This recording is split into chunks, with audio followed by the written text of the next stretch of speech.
마음으로 이 성전에 나오신 우리 성도님들 한 분 한 분을 주님의 이름으로 축복합니다.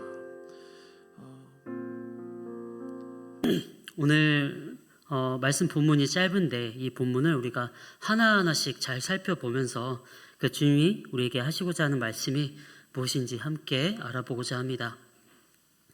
오늘 본문 말씀 전에 요한복음 15장 11절에 이렇게 기록되어 있습니다. 제가 읽어드리겠습니다. 내가 이것을 너희에게 이름은 내 기쁨이 너희 안에 있어 너희 기쁨을 충만하게 하려 함이라. 아멘.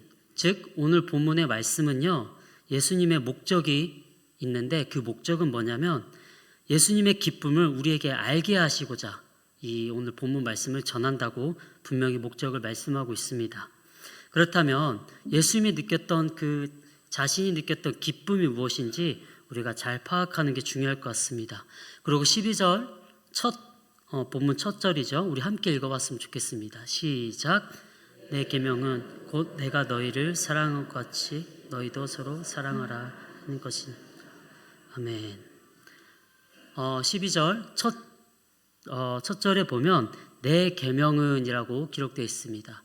여기서 계명이라는 단어를 들으면 우리 성도님들은 마음이 어떻습니까? 계명이라는 것은 어떻게 보면 명령이라는 뜻이거든요.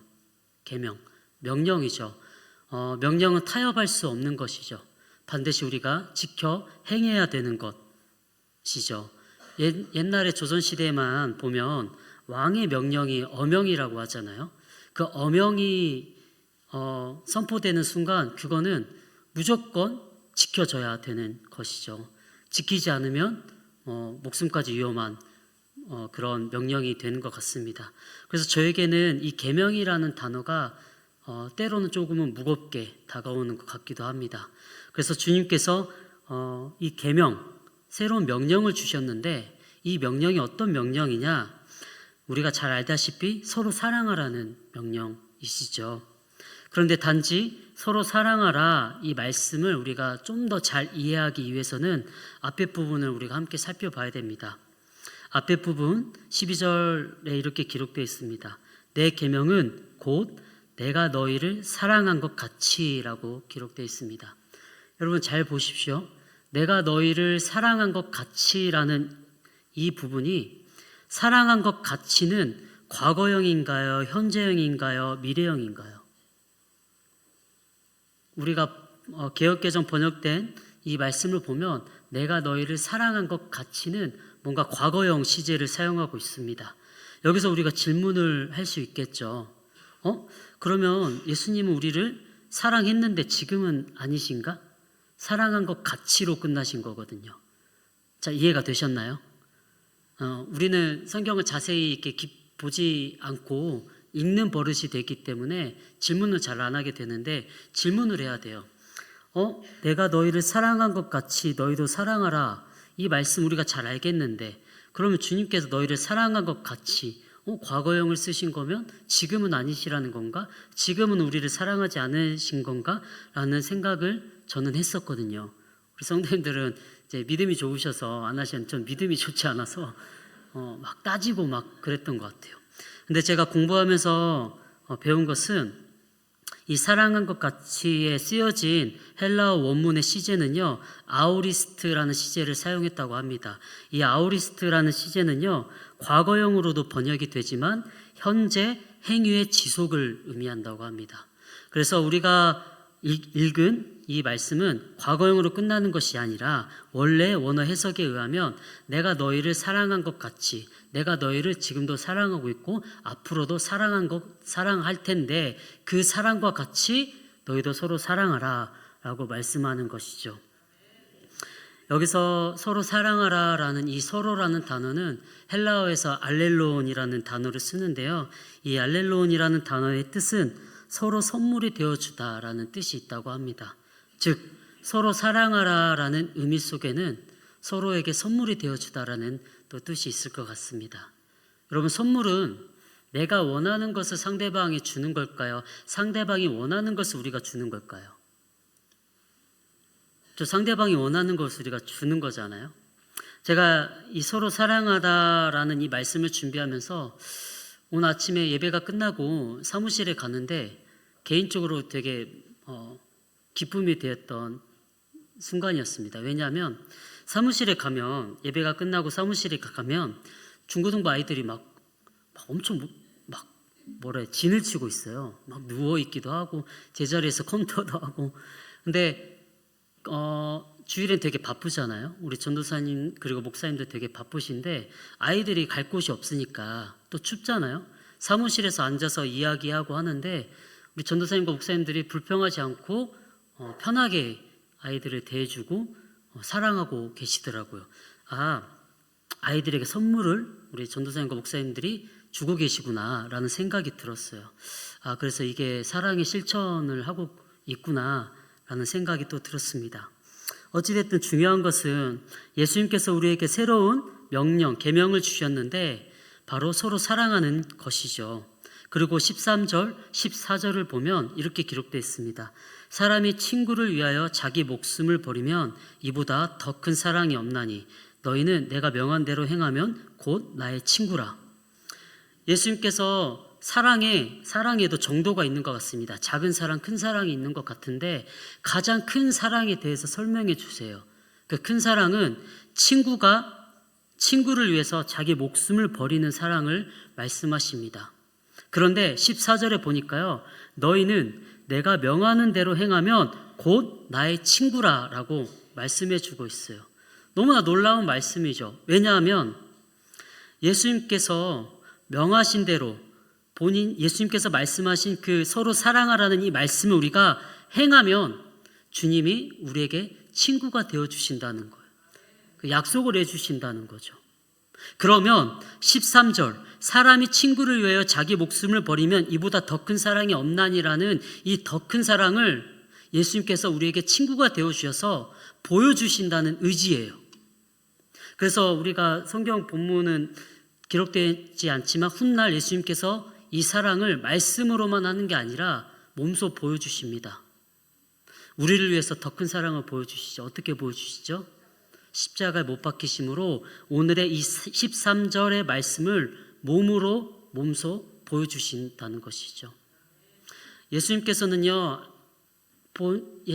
자신이 하셨던 말씀을 말씀으로 끝내시지 않으세요. 보여주세요. 직접 삶으로 보여주세요. 그저 내가 너를 사랑한다 라고 끝나는 것이 아니라, 달콤한 고백으로 끝나는 것이 아니라 그 사랑이 무엇인지 몸소 삶으로 보여주시는 분입니다. 그래서 13절, 14절을 보면 예수님께서 우리를 위해서 앞으로 어떤 삶을 살아가실지 우리는 예측할 수 있어요. 우리도 잘 알다시피 십자가를 통하여서 우리에게 친구가 되어주셔서 자신의 목숨을 버리시죠. 가장 큰 사랑을 보여주시는 예수님입니다. 사랑하는 성도 여러분, 교회 오면 이 십자가가 보이시죠? 이 십자가를 보면 마음이 어떠신가요? 때로는 아무 생각도 안 들 수도 있고 또 때로는 감동이 되는 순간이 있는 것 같습니다. 저는 제가 학창시절 고등학교 3학년 때 교회에 가면 십자가를 앞에 있잖아요. 십자가를 보는데 아무 감정이 안 들 때면 제 자신이 너무 미웠어요. 그때 좀 순수했던 것 같습니다. 십자가를 봤을 때 내 마음이 아무렇지 않으면 내 자신이 너무 미워서 그 십자가 앞에 방석에 무릎 꿇고 앉아서 내 자신을 탓하면서 하나님께 죄송하다고 기도했던 것 같습니다. 여러분, 십자가를 바라보시면 여러분 어떠십니까? 그 주님의 놀라운 사랑이 느껴지시나요? 우리에게 친구가 되어주신다고 하셨고 결국 가장 큰 사랑을 보이셨던 그 주님을 생각하면서 이 사순절을 보내셨으면 좋겠습니다. 그리고 15절에 보니까 이렇게 말씀하시죠. 너무나 놀라운 말씀을 우리에게 전하십니다. 함께 15절 읽어볼까요? 시작. 이제부터는 너희를 종이라 하지 아니하리니 종은 주인이 하는 것을 알지 못함이라. 너희를 친구라 하였노니 내가 너희에게. 아멘. 우리는 종이었어요. 우리는 종의 신분이었어요. 그런데 예수님께서 선포하십니다. 이제부터는 너희를 종이라 하지 않겠다라고 선포하시는 거예요. 신분이 바뀌는 겁니다. 그리고 이렇게 말씀하시죠. 종은 주인이 하는 것을 알지 못함이라. 여러분 잘 아시잖아요. 종은 주인의 뜻을 알 수가 없어요. 노예는 그 주인이 시키는 일만 할 뿐이지 주인의 뜻을 절대 알 수 없습니다. 회사 대표가 있다고 하면 우리 직원이 회사 대표의 뜻을 알 수 있을까요? 그냥 시키는 일만 하는 것 뿐이죠. 우리는 주인의 뜻을 알 수 없는 존재였어요. 그런데 주님께서 우리를 이제 종이라지 않고 친구라고 여겨주신다는 거예요. 여러분, 정말 사랑하는 친구가 있으면 이 친구에게는 부모님에게 말하지 못하는 비밀을 말하거든요. 그런 경험 있으신가요? 나만 알고 있는 비밀을 아무한테 말 못하지만 친구에게는 말하는 거예요. 그런데 그 왕이신 예수님께서 우리에게 친구가 되어주시겠다고 하시는 것도 놀라운데 또 뭐라고 말씀하시냐? 내가 내 아버지께 들은 것을 다 너희에게 알게 하였음이라 라고 말씀하시는 거예요. 놀라운 일이에요. 왜냐하면 이 시대에 이 말씀을 들었던 고대 근동의 사람들, 예수님 시대에 살았던 사람들의 신과는요, 신은 신이고 우리는 인간이고 종일 뿐이지 신의 뜻을 절대 알 수가 없어요. 그 당시 사람들은 신과는 상식적으로 신이 명령이 떨어지면 우리는 행할 뿐이지 그 신의 뜻을 알 수 없는 존재로 여겼거든요. 근데 예수님께서 뭐라고 하시냐? 이제 친구가 되어주겠다는 거예요. 그리고 아버지께 들은 것을 하나님의 뜻을 우리에게 다 알려주겠다는 거죠. 이게 기적이지 않습니까? 차마 종이고 절대 하나님의 뜻을, 주인의 뜻을 알 수 없는 그런 존재인데 하나님의 뜻, 아버지의 뜻을 우리에게 다 알려주겠다는 거. 이게 기적인 것 같아요.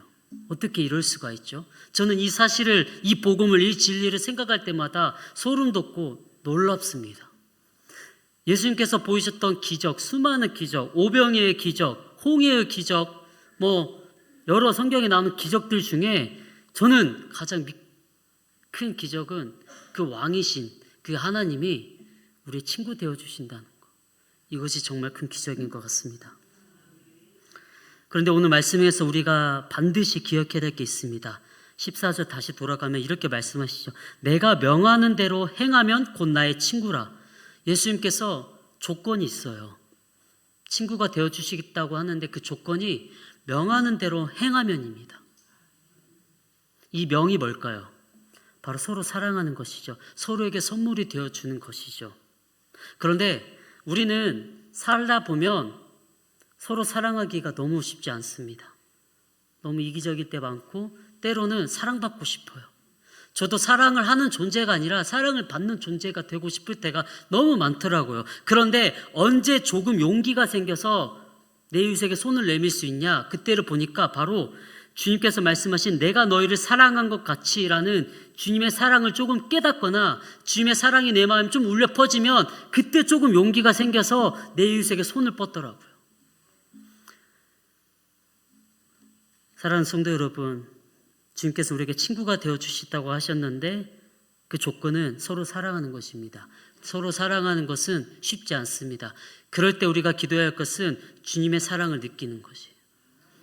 주님의 십자가 사랑이 우리 안에 울려 퍼질 때 그때 우린 비로소 내 이웃에게 손을 내밀 수 있는 것 같아요.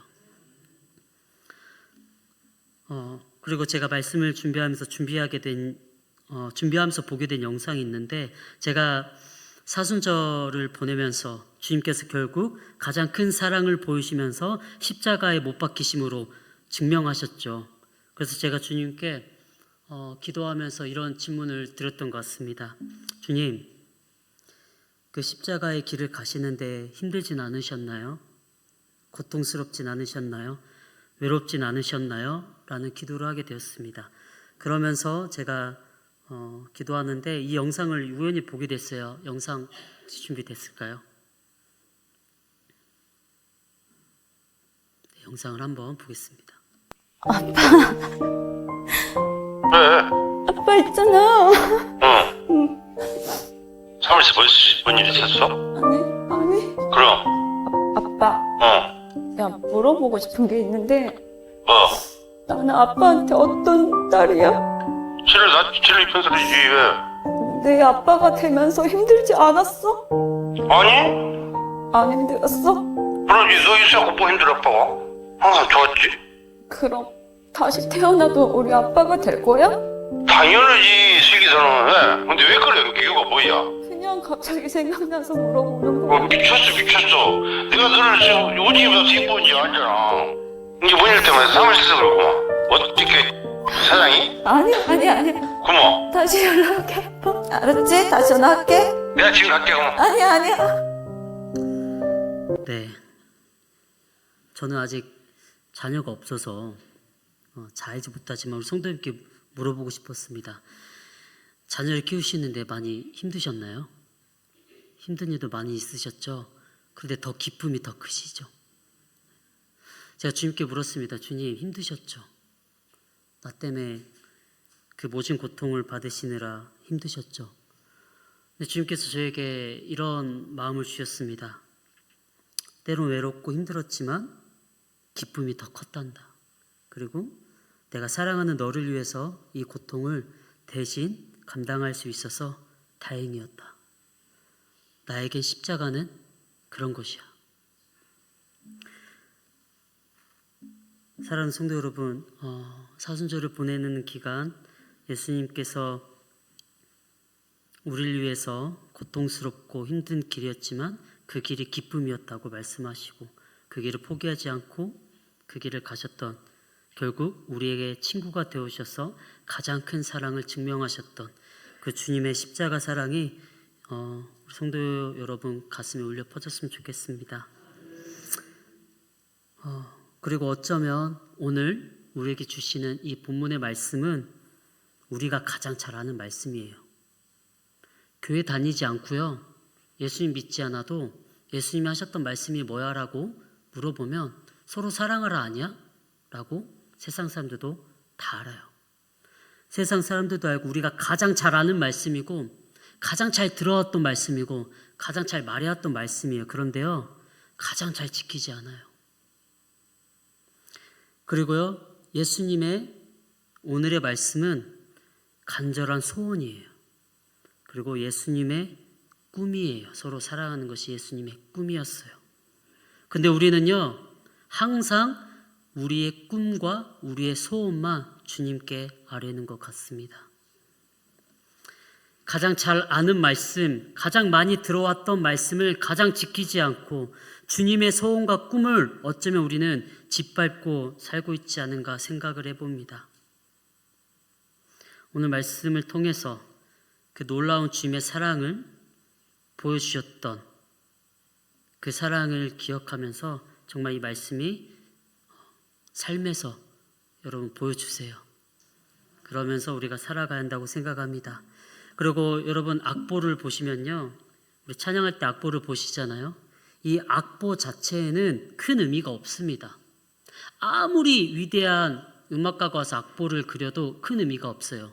이 악보가 의미가 있으려면요, 연주자가 있어야 돼요. 연주를 해야 돼요. 그래야 이 악보가 의미가 있습니다. 하나님의 말씀도 마찬가지예요.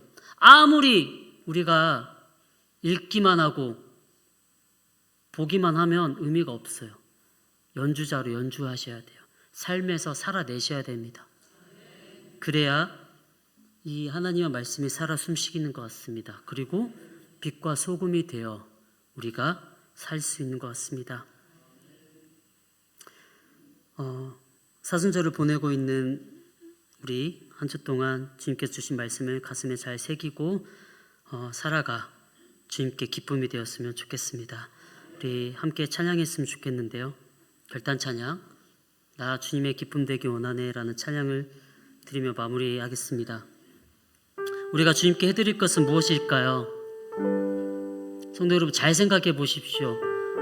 우리가 주님께 뭘 어떻게 해드려야 주님께서 기뻐하실까요? 정말 목소리, 아름다운 목소리로 찬양해야 하고 해야 될까요? 주님께서 원하시는 건 주님께서 말씀하셨던 이 말씀을 살아가는 게 아닐까요? 서로 사랑하라고 하셨던 이 주님의 소원과 같은 이 말씀을 우리가 살아갈 때 주님께서 기뻐하시지 않을까요? 한 주 동안 우리 성도 여러분, 말씀을 오늘 예배 가운데 주신 말씀을 꼭 기억하시고 사셨으면 좋겠습니다. 그리고 꼭 서로에게 선물이 되어 주십시오. 서로의 마음에 귀 기울이시고 내 이웃의 생각을 들여다보시고 서로에게 선물이 되어줬으면 좋겠습니다. 그러면 하나님께서 기뻐하시고 십자가의 사랑, 그 사랑 우리가 함께 지고 가는 것 같습니다. 우리 나 주님의 기쁨 되기 원하네 찬양합니다.